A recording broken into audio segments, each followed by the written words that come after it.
High babies, তোমরা সবাই কেমন আছো? আশা করি সবাই খুব ভালো আছো আর আমিও ভালো আছি। আজকে আমি তোমাদের জন্য অবহেলা লাভ স্টোরি পার্ট 4 নিয়ে চলে আসলাম। পরের দিন সকালে জিমিন ঘুম থেকে উঠে নিচে এসে দেখে বাড়িতে অনেক লোক। সুগাকে মেহেদি দেওয়ার জন্য পার্লার থেকে লোক চলে এসেছে। রাতে গায়ে হলুদ আর পরের দিন বিয়ে। সবাই খুব আনন্দিত ছিল। অনেক বাড়িটা পুরো সাজানো হচ্ছে। এসবের মাঝেও জিমিন কেমন যেন একা। জিমিন শুধু একজনকে খুঁজছিল, আশা হচ্ছে ভি, কিন্তু বাড়ির কোথাও জিমিন ভিকে পায় না। সারাদিন জিমিন ভিয়ের জন্য অপেক্ষা করে। বেলা যখন 12টা বাজে তখনই দরজায় কলিং বেলের শব্দ হয় আর জিমিন যে তাড়াতাড়ি দরজা খুলে দেয়। ভাইয়া, তুমি তখন কোথায় ছিলে? বেলা 12টা বাজে এখন, সে সকালে বের হয়েছো। আমার কথা ভাইয়া, উনি কে? আগে ভেতরে তো ঢুকতে দেবে, তারপর না হয় বলি ওকে। ভেতরে এসো।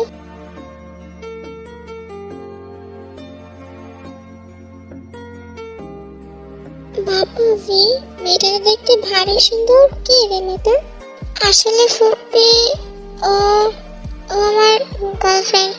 আমি ওকে বিয়ে করতে চাই, আর তাই ভাবলাম যেহেতু ভাইয়ার বিয়ে হচ্ছে, আমি আমার গার্লফ্রেন্ডের সাথে তোমাদের সবাইকে পরিচয় করিয়ে দিই। ভালো করেছি না বলো? খুব ভালো করেছিস। মেয়েটা খুব সুন্দর, তোর সাথে বেশ ভালোই মানাবে। তা মেয়ে, তোমার নাম কি? দেখি দেখি, সরো, আগে আমার ছেলের মতো আমি দেখিনি। বাবা, মাশাআল্লাহ, তুমি কত সুন্দর। আমি জানতাম আমার ছেলের পছন্দ খুব ভালো হবে। কোনো এমনি সেমনি মেয়েকে আমার ছেলে বিয়ে করবে না।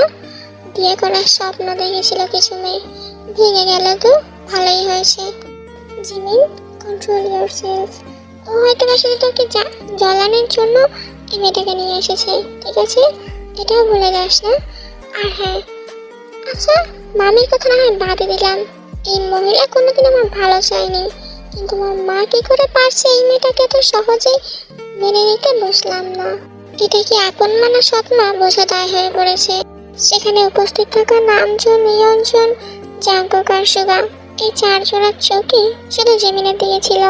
কারণ তারা জানতো যে সুগার ভি আর জিমিন একে অপরকে কতটা ভালোবাসে।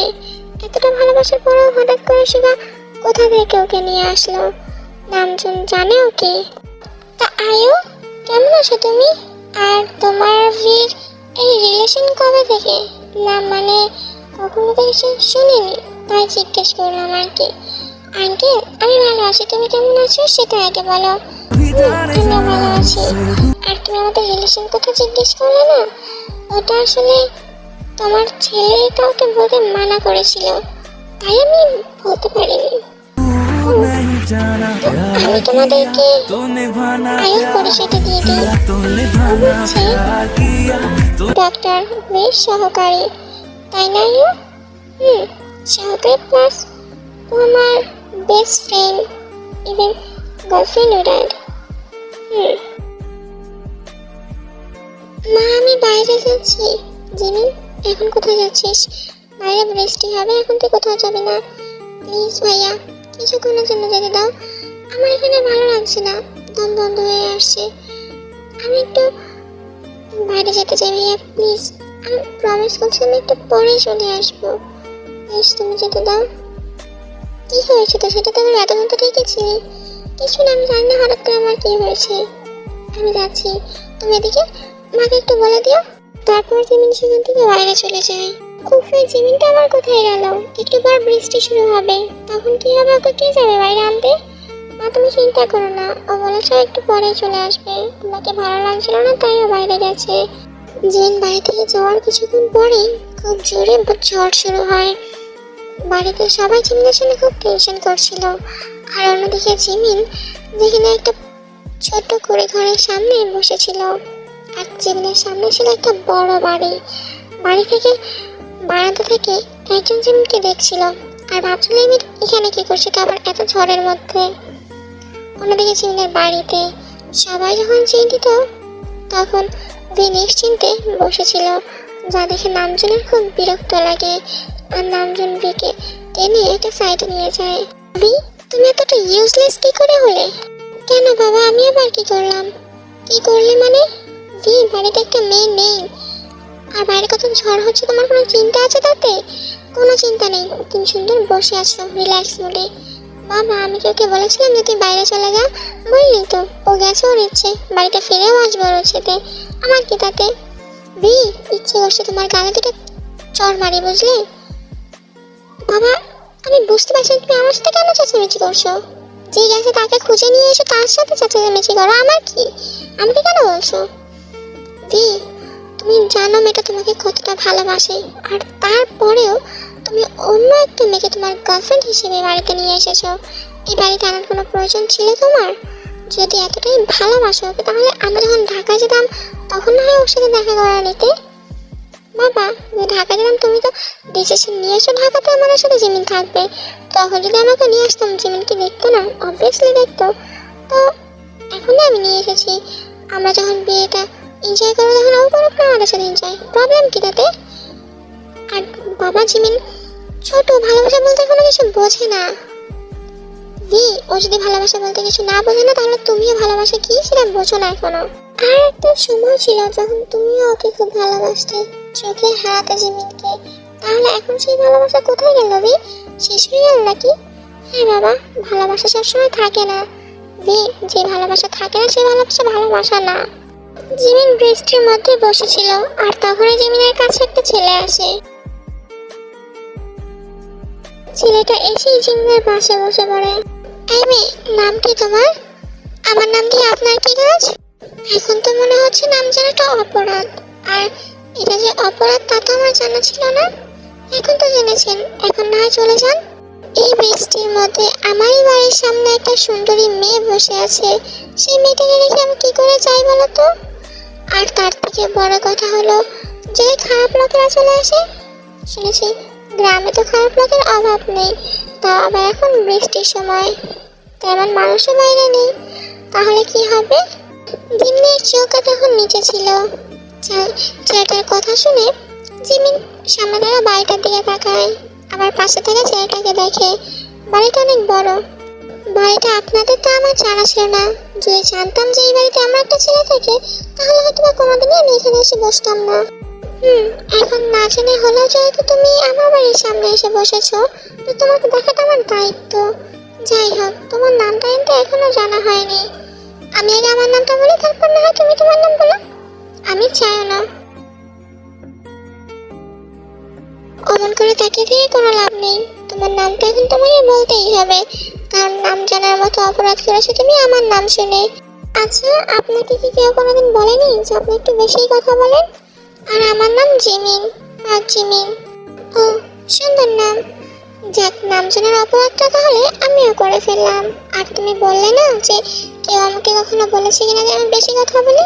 হ্যাঁ, অনেকেই আমাকে বলেছে যে তুই খুব বেশি কথা বলিস, কথাগুলো কমা, ছেলে মানুষ, এত বেশি কথা কেন বলিস? তুই তো মেয়ের থেকেও বেশি বাচাল। আমি কথা বলি। আচ্ছা, মানুষ তো কত ধরনের কথা বলবে, কিন্তু শুনে কি লাভ বলো তো? তারা কি তোমাকে খাওয়াবে নাকি আমাকে খাওয়াবে?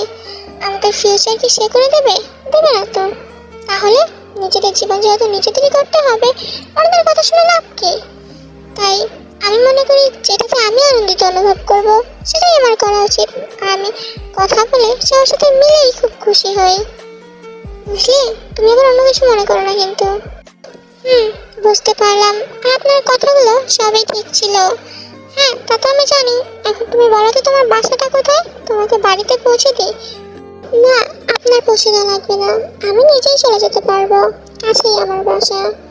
কাছে তো বুঝলাম, এতক্ষণ যাবৎ গল্প করলে, এখন যখন বলছি যে বাড়ি পৌঁছে দিই, তখনই পৌঁছে দিই না? এই তোমার ফ্রেন্ডশিপ? আমি তো ফ্রেন্ড কখন হলাম? কেন এখনই হলাম? ও আচ্ছা, ঠিক আছে, চলুন তাহলে। জিমিন আর রিয়ানও একসাথে বাড়ি যাওয়ার উদ্দেশ্যে রওনা দেয়। পাশ থেকে সারা রাস্তায় রিয়ানও খুব কথা বলছিল। জিমিন চুপচাপ শুনছিল। জিমিনের একটু বিরক্ত লাগে, কিন্তু তারপরে জিমিন কিছু বলে না। জিমিন বুঝতে পারে ছেলেটা খুব মিশুক, তার জন্যই এরকম। আর নাহলে প্রথম দেখে কোনো মেয়ের সাথে এতটা মিশতে পারে কোনো ছেলে, সেটা জিমিনের জানা ছিল না। ইয়ানোর এত মিশুকতা দেখে জিমিনের খুব ভালো লাগে, তাই সেও ইয়ানোর সাথে মিশছিল, কারণ জিমিনেরও মিশুক মানুষ খুব পছন্দ। পাশ থেকে হঠাৎ করে কথা বলা বন্ধ হয়ে যায়। জিমিন পাশে তাকিয়ে দেখে চেহারা নেই। জিমিনের একটু টেনশন হয়, লোকটা হঠাৎ করে কোথায় গেল। কিছু দূর চোখ যেতে জিমিন দেখে কিছু ছেলে মেয়ে আম করেছে, আর সেখানে যে চোখ দিয়েছে ইয়নো। জিমিন একটু হাসে, এ কোন লোক, কেমন লোক রে বাবা, বাচ্চারা আম করেছে সেখানে সে যে হানা দিয়েছে, এমন আবার কেউ করে নাকি? জিমিন এসবই বলছিল। কিছুক্ষণ পরে ইয়নো আম নিয়ে চলে আসে। এটা আপনি কি করলেন? ওরা তো আম করেছিল, আপনি এখানে কেন গেলেন? ও মা, আমি কি এসে তাতে কি হয়েছে? সব আম কি ওরাই নেবে নাকি? আমরা কি নেব না? হ্যাঁ, কিন্তু ওরা তো ছোট আর আপনি তো বড়, তাহলে? সে ছোট হয় আর বড় হয়, আম তো আমি। আম দেখলে আমি আবার লোভ সামলাতে পারি না। না তো তুমিও খাও। ইয়োনা জোর করেই জিমিনের কাছে কিছু আম দেয়। সেগুলো নিয়ে কথা বলতে বলতে ওরা বাড়ি চলে আসে। জিমিন বাড়ি আসার পর সবাই জিমিনকে দেখে ওর কাছে ছুটে আসে। ও কোথায় ছিল, কি করছিল তাই জিজ্ঞেস করতে থাকে। আরে তোমরা তো প্যানিক করছো কেন? আমি তো ঠিক আছি। আজব, বাড়িতে তো চলে এসেছি নাকি? এখন সরাসরি ভিতরে ঢুকে দাও। আর আম্মু, তুমি ওনার কাছ থেকে আমগুলো নাও তো, নিয়ে একটা ব্যাগে করে দিয়ে দাও। শাকটা তো পুরো কষে মাখিয়ে ফেলেছে মনে হয়। ছেলেটা কে জিমিন? নাম কি ওর? আর তোর সাথেই বা কবে পরিচয় হলো? মা, ও হচ্ছে আমার ফ্রেন্ড চায়না। ও বাবা, তুমি ভিতরে এসো, এখানে বসো আর আমগুলো আমাকে দাও, আমি বরং ব্যাগে ভরে দিচ্ছি। না না আন্টি, কোনো দরকার নেই, আমি এমনিতে নিয়ে যেতে পারবো। আরে শাকটা তো কষে মেখে যাবে, তখন আর এই শাকটা পরতে পারবে না তুমি। তাতে কিছু হবে না আন্টি। বেশি কথা না বলে আমগুলো আমার হাতে দিয়ে দিন, আমার ব্যাগে করে এনে দেবে, ঠিক আছে? জিমিনের কথা শুনে চায়না আমগুলো দিয়ে দেয় জিনের কাছে। আর জিমিনের চোখ যায় তখন সুগার দিকে। বাড়িতে সবাই তার জন্য চিন্তা করলো, সুগার মুখে চিন্তার কোনো ভাব নেই। তার কোনো চিন্তাই হচ্ছিল না যে জিমিনে তখন এই ঝড়ের মধ্যেও বাড়িতে ছিল। সে খুব সুন্দরভাবে সোফায় বসে ফল খাচ্ছে। বাহ, এমন পরিবর্তন যে কোনো মানুষের হতে পারে সেটা তোমাকে না দেখলে আমি কোনোদিন বুঝতে পারতাম না। সত্যি খুব পরিবর্তন হয়েছে তোমার। আগে যে আমি স্কুল থেকে বাড়ি আসতে দেরি করলে তুমি পুরো এলাকা মাথায় করে নিতে, সেই তুমি আজ এই ঝড়ের মধ্যে আমি বাসায় নেই, তারপর তোমার মুখে কোনো চিন্তার ছাপ নেই। তুমি নিশ্চিন্তে পায়ের উপর পা তুলে ফল খাচ্ছ। হ্যাঁ, চিন্তা কেন হবে? আমি তো আর তোমার কেউ হই না, হলে তো চিন্তা হবে। আর এখন তোমার গার্লফ্রেন্ডে চলে এসেছে।